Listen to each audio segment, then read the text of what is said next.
Well, it hasn't taken long. Already drama both inside and outside the Republican National Convention from both Trump supporters and Republicans who still try to find some way to stop him. This is 5 on 2 on a very busy Decision 2016 day. Both major candidates are here in the Buckeye State, one in Cincinnati, the other up in Cleveland. That is where we start. Katie Houston live at the GOP Convention with top story number 1, the fight on the convention floor underway right now. Hi, Mark. Yeah, you mentioned it. Day one of the Republican National Convention is underway, and of course, it is not short of excitement.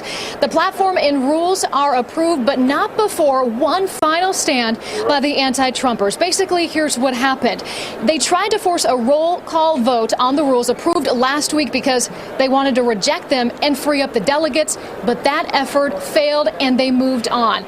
They're now in recess. They'll reconvene here shortly. Despite all the disagreements, though, I caught up with the Ohio delegation earlier today, and they appear ready to unite. Ohio's delegation will not be voting for Trump on the convention floor. They're bound to Governor Kasich because he won our state's primary and hasn't released them and hasn't indicated he will. It's extremely unlikely the vote will go past the first ballot since Trump secured the necessary delegates to win the nomination. Ohio is the quintessential swing state. Arkansas Senator Tom Cotton was one of the guest speakers at Monday morning's delegation breakfast for Ohio.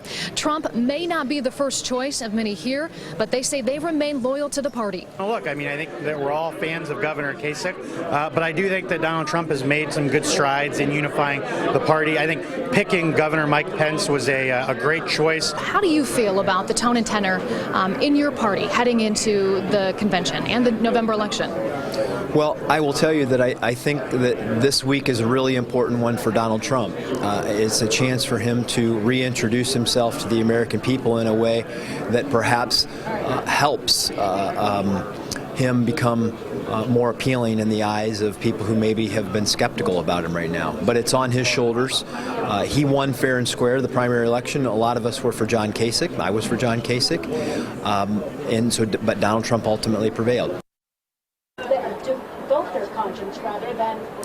And Secretary Houston also told me he's concerned that both candidates' low approval ratings could impact voter turnout here in Ohio in November. All right, so back here at Quicken Loans Arena, Melania Trump is tonight's headliner. Primetime coverage picks up at 10 p.m. right here on WDTN, and of course we'll have complete coverage afterwards on 2 News at 11 o'clock on WDTN. In Cleveland, Katie Houston, 5 on 2.